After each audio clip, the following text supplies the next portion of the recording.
I'm sure I speak on behalf of the family, wedding party, and thanking all for being here. Sorry for the delay, and thank you for your patience. And we appreciate the invite of DaeTara and James to such a happy occasion. And you're not the only ones that's going to benefit from this occasion. All in attendance is going to benefit because it's going to use God's word, the Bible, to talk about things that all of us, whether we're married or thinking about getting married, or just trying to live from day to day, that we all can benefit from the Bible principles. But you know, on such a happy occasion when it comes to marriage, marriage is the union of a man and woman as husband and wife, according to the standards set out by God. And marriage is a divine institution authorized and established by Jehovah God in the Garden of Eden. And marriage brings into being the family unit, the family circle, and its basic purpose was the reproducing of the members of the human family, to bring into existence more creatures of the humankind. In fact, the first marriage took place under God's direction. And so we're going to go back in time so that we can appreciate that what the two of you are doing is under God's direction when it comes to the institution of marriage. Because we not only want you to have, and which you already had, an enjoyable and honorable courtship, but now more importantly, for the two of you to have an honorable marriage in God's sight. And so when we go back in time, we know that right in the beginning, when God created man, in fact, when He created the earth and everything that goes along with it, the animals, God said that it was good. But there's one thing that He said was not good. Can you believe that? In the book of Genesis, everything was good, the earth, the animals, even Adam. But then He said there's one thing that's not good. And to share that with you, I invite those of you who have your Bibles, we're going to turn to Genesis, the second chapter, and verse number 18. And it says, and Jehovah God went on to say, it is not good for the man to continue by himself. I'm going to make a helper for him as a complement of him. So, of course, God did not make anything less than perfect. It was just that His creation, Adam, was not yet complete. It was not good for Adam to be by himself. And James, looked like you came to the same conclusion. And so, Jehovah has presented you with a helper. Just like Adam needed a helper, you have found the one just right for James. Eve was perfectly suited to be Adam's complement.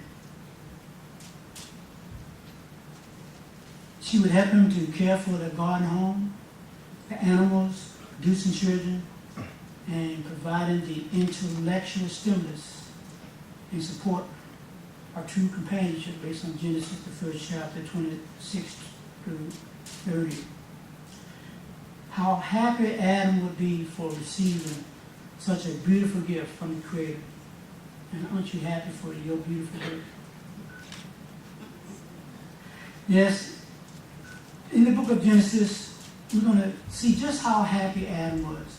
In the second chapter, beginning with verse 21, it mentions, hence Jehovah God had a deep sleep fall upon the man, and while he was sleeping, he took one of his ribs and then closed up the flesh over his place. And Jehovah God proceeded to build the rib that he had taken from the man into a woman, and to bring her to the man. So you notice he brought the woman to the man. And so just like Wayne Davis brought DaeTara down to you, Jehovah God brought the woman to the man. And we can really say he no doubt was happy. Notice what it says in verse 23. First time we read in the Bible of a poet. Adam in poetry, it says, then the man said, this is at last bone of my bones and flesh of my flesh. This one will be called woman, because from man this one was taken. That is why a man will leave his father and his mother, and he must stick to his wife, and they must become one flesh. And so, yes, they would be one flesh, and he was to stick to his wife. Now, oftentimes we hear ones in a marriage, sometimes when things are not going right, they feel like they're stuck in this marriage. But we're not talking about that in a negative sense. You are to stick with your wife, you are to stick with your husband. The two of you, according to the scripture, will become one flesh. And so we certainly want to appreciate what God started right in the beginning, and we see right to this day, marriage is still an institution that God supports. But what we want to do is go over a few things, just as reminders. Some of the things you've heard, James, since you can ever remember being taught the Bible. But now they're going to have a different meaning to you, because you're taking on a new road, as well as you, DaeTara. You're taking on new roads today. And so we look forward to the counsel that the Bible brings to the attentions of those of us who are married, or thinking about getting married, or the principles that we can still apply just in everyday life. But now, since Jehovah God is a God of love and a happy God, then honorable marriage should reflect these qualities. So we're going to talk a little bit about how the two of you can make your marriage last. But not just last, but to last in love and happiness. You see, for the Christian marriage to last, God must be first in your life. And his advice must be followed by the two of you. Marriage is like a twofold cord, with both mates united and mutually supporting one another. And you're probably familiar with this scripture, but it's going to have a different meaning for you today. Ecclesiastes, the 4th chapter. And when we look at verses 9 through 12, take note of what is being brought to our attention. Again, Ecclesiastes, 4th chapter, beginning with verse 9. It says, two are better than one, because they have a good reward for their hard work. For if one of them should fall, the other one can raise his partner up. But how will it be with just the one who falls, when there is not another to raise him up? Moreover, if two lie down together, they also will certainly get warm. But how can just one keep warm? And if somebody could overpower one alone, two together could make a stand against him. And a threefold cord cannot quickly be torn in two. Now, this Bible passage in Ecclesiastes mainly was talking about the value of friendship. But a marriage, of course, involves the closest of friendships. And as the scriptures show, such a union can provide assistance, comfort, and protection. A marriage is especially strong if more than two people being bonded together. You see, a twofold cord, as this verse implies, might be torn apart. But three strands, if you intertwine 3 strands, is much more tougher to tear apart. So when pleasing Jehovah is the primary concern of both you and DaeTara James in your marriage, it's like a threefold cord. Jehovah's a real part of the marriage, so the union is going to be very strong indeed. And so we want to trust in God's advice, for He knows our physical and emotional makeup better than any human marriage counseling. So studying the Bible, praying and worshiping together, as the two of you will be one, will draw you closer to each other, and more important, will draw you closer to your Creator, Jehovah God.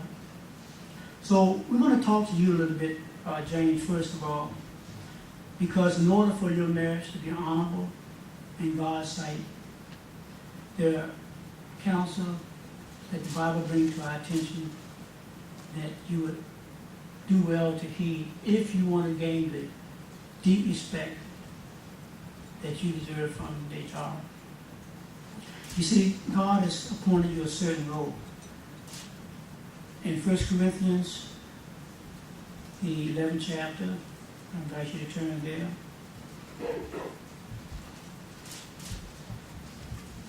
And again, it's a scripture that you have read many times over, but now you read it in a different light from this day forward. Ecclesiastes, the 11th, 1 Corinthians, the 11th chapter, and verse number 3. But I want you to know that the head of every man is the Christ. In turn, the head of the woman is the man. In turn, the head of the Christ is God. So everyone has a head but God. You have a head. Jesus Christ. DaeTara, you have a head. James. But James, you want to exercise that headship in such a way that she would just love to submit to your headship. And you see, headship involves using sound judgment based on God's word, the Bible, taking the lead in a loving and kind way. And this would include supplying materially for DaeTara, spiritually, emotionally, and for her recreational needs as well. You want to take the lead in worship, and you want to keep a balance in your life as you strive to live by Christian standards. And Christian headship does not permit you to be a tyrant, but you want to follow the example of Jesus Christ. Ephesians, the 5th chapter, verses 28 and 29, and we know Jesus was not married, but we can liken the Christian congregation to his wife. Ephesians, the 5th chapter, and we'll take a look at verses 28 and 29.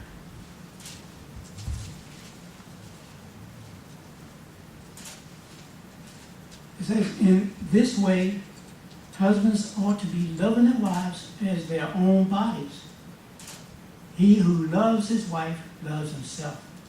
For no man ever hated his own flesh, but he feeds and cherishes it, as the Christ also does the congregation. And so, no doubt, James, we know that you love yourself.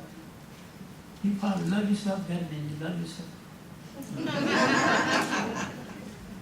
But how much more so you want to love DaeTara?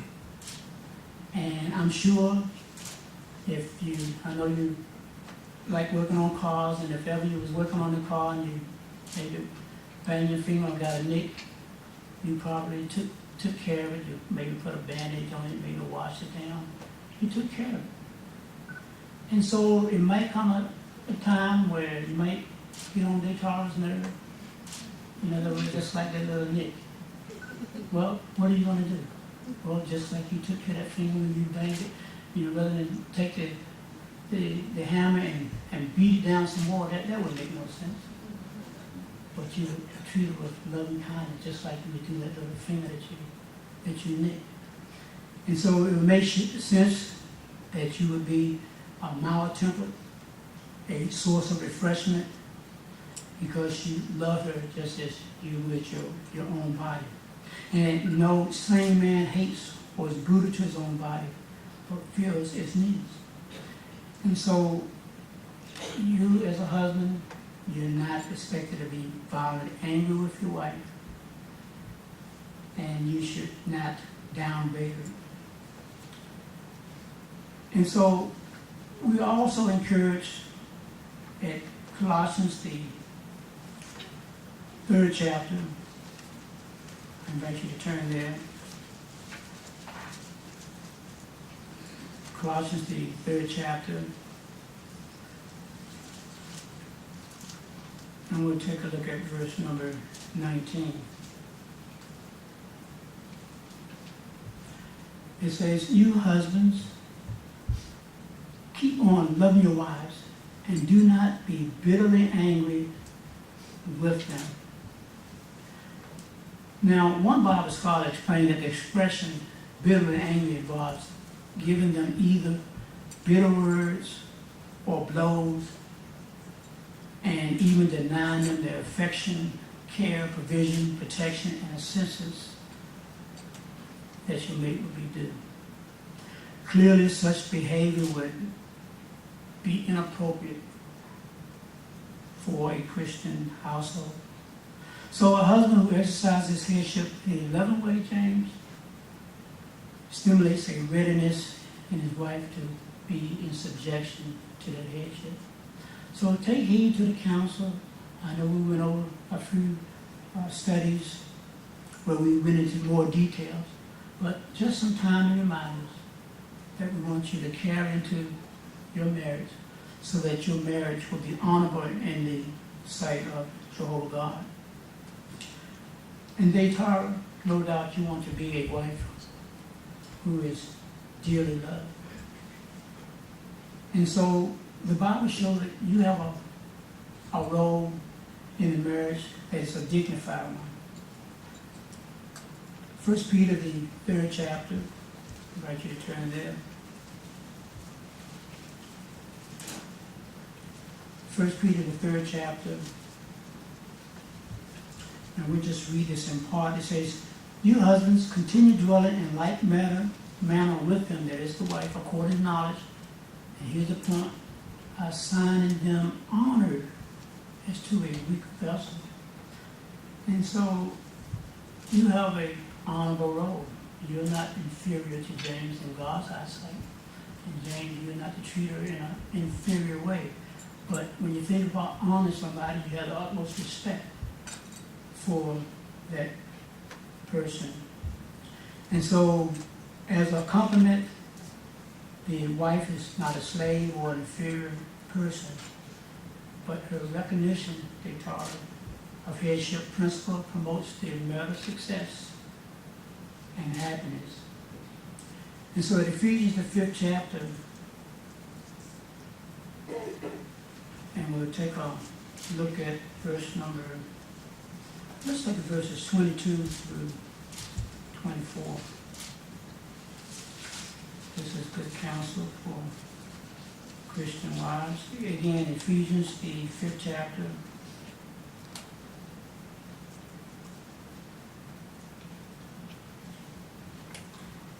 And starting with verse number 22. It says, "Let wives be in subjection to their husbands as to the Lord, because a husband is head of his wife, as the Christ also is head of the congregation, he being the Savior of his body. In fact, as the congregation is in subjection to the Christ, so let wives also be to their husbands in everything." And so your recognition and the headship principle will promote happiness. Although this is relative subjection, and it is a divine commandment, it would be good for your relationship with James and James' relationship with you, and it would be honorable in God's eyesight. Because without leadership, the result will be discord, confusion, unhappiness. And so your deep respect for James will be shown by your cooperation with him. You will not be in competition with him. And notice the latter part of verse number 33 of that same Ephesians, the 5th chapter. It says, on the other hand, a wife should have deep respect. You could have said respect, but notice it said deep respect for her husband. And so there may come a time when you have to dig deep when James make a mistake or some mistakes. And he will make some mistakes. He made some mistakes during the courtship. So he's been perfect. But now you're going to see all of James. You're going to see those flaws if you haven't seen them already. And you're going to have to dig deep. And so, in digging deep, when he errs, you won't be little him, but you will be understanding. You still want to be that helper. You want to be what Proverbs describe as that capable wife. And you can contribute to such a happy and pleasant home by giving him the respect that no doubt he will deserve. And no doubt you will look to him for decisions and work with him and help you both to succeed. And James, it's nothing like having a good wife who knows what she's doing and have a good head on it. And DaeTara, I know you have a good head on your shoulder. And so James, just like Abraham listened to Sarah, there may have come a time where even though you have a final decision on the matter, sometimes it's good to listen to what she said. And I know you might think that you should have the last word, but just make sure, remember this, make sure if you do, the last words are yes, Steve. If you do, it'll go a long way to having a happy. And so you're both to be commended for allowing us to be here for such a happy occasion. You know, the Bible said that even though if you apply all these things, it's still going to be according to 1 Corinthians, the 7th chapter, some tribulation. But you know, when you think about tribulation, imagine that you're about to embark on a long trip. You ever been on a long car trip? And you're going to face some challenges along the way. And you already know that there may be some challenges. That's why you have a spare tire. You may even have a flashlight. You have other things just in case something happened. It would be naive to assume otherwise. For instance, you might even encounter severe weather, making it necessary for you to slow down and proceed with caution.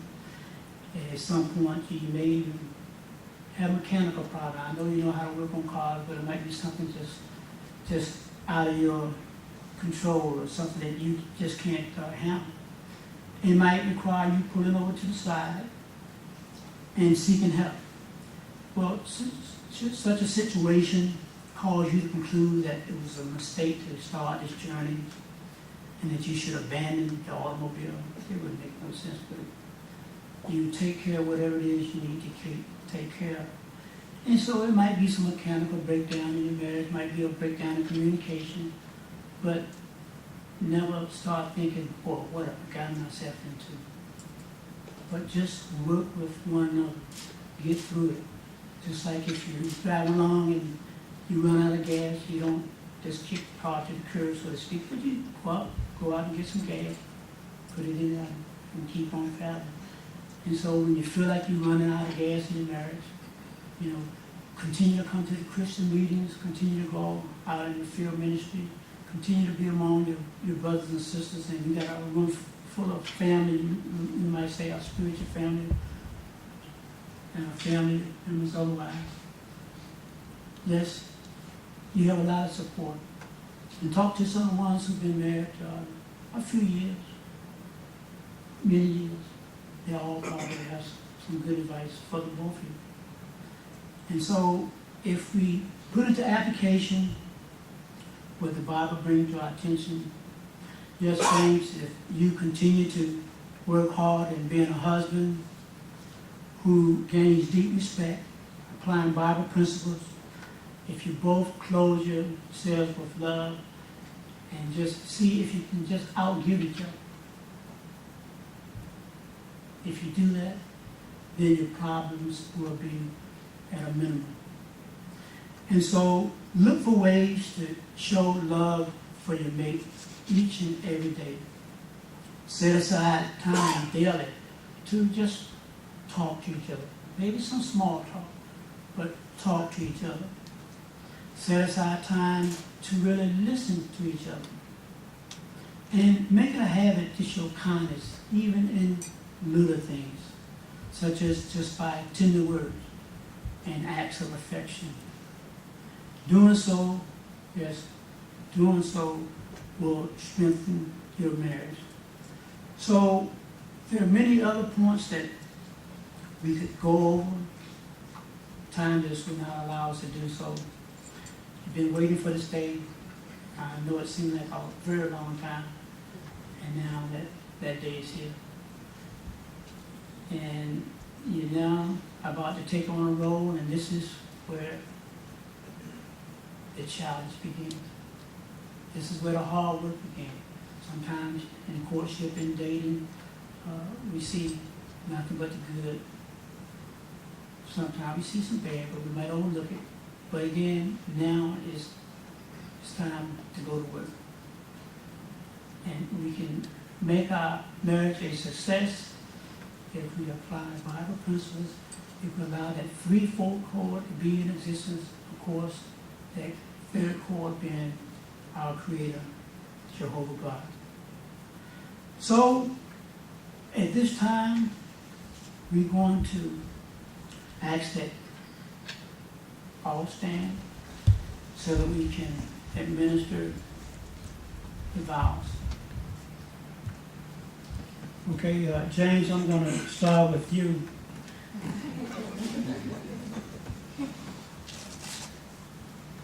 Okay, you, James Milton Johnson III, in the presence of Jehovah God and these witnesses, they take DaeTara Davis to be your wedded wife, to love and to cherish in accordance with the divine law as outlined in the Holy Scriptures for Christian husbands for as long as you both may live? I do. Do you, DaeTara Davis, in the presence of Jehovah God and these witnesses, take James Milton Johnson III to be your wedded husband, to love and to cherish and deeply respect in accordance with the divine law as outlined in the Holy Scriptures for Christian wives for as long as you both may live? Who gives this woman to be married to this man? I do. Okay, thank you. So, James, I want you to repeat after me. I, James Milton Johnson III, I, James Milton Johnson III, take you, DaeTara Davis, take you, DaeTara Davis, to be my wedded wife, to be my wedded wife, to love and to cherish, to love and to cherish, in accordance with the divine law, in accordance with the divine law, and is set forth in the Holy Scriptures as set forth in the Holy Scriptures for Christian husbands, for Christian husbands, for as long as we both shall live together on earth, according to God's marital arrangement. according to God's marital arrangement. DaeTara. I, DaeTara Davis, I, DaeTara Davis, take you, James Milton Johnson III, take you, James Milton Johnson III, to be my wedded husband, to be my wedded husband, to love and to cherish, to love and to cherish, and deeply respect, and deeply respect, in accordance with the divine law, in accordance with the divine law, as set forth in the Holy Scriptures as set forth in the Holy Scriptures, for Christian wives, for Christian wives, for as long as we both shall live for as long as we both shall live together on earth, together on earth, according to God's marital arrangement. according to God's marital arrangement. Are there rings to be exchanged?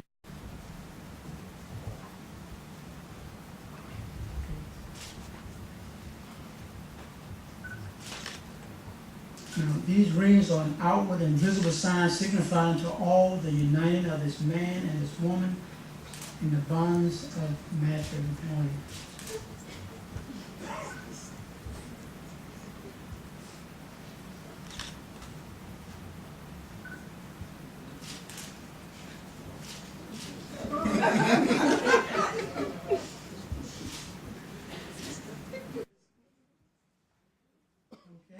For as much as James Milton Johnson III and DaeTara Davis have covenanted before Jehovah God and these witnesses to accept each other in wedlock, I, as an ordained minister and by the authority conferred upon me by the Holy Scriptures and the state of Maryland, pronounce that they are husband and wife together.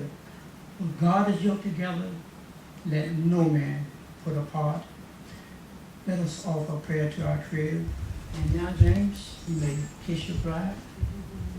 And it's my happy pleasure to introduce to this marriage gathering brother and sister James Milton Johnson.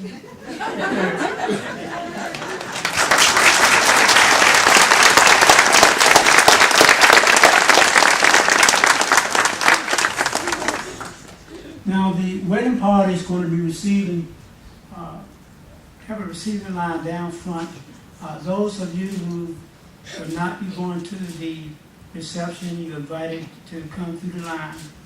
Those of you who have been invited to the reception, you're asked to perhaps leave now so that you can greet them at the reception. If you double park, you might keep in mind you might be blocking someone, so you might want to move your vehicle. There should be no rice throwing, and we again thank you for all being here and being a witness to this very happy occasion. And now we're having a wedding party to come down from.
Down this side, please.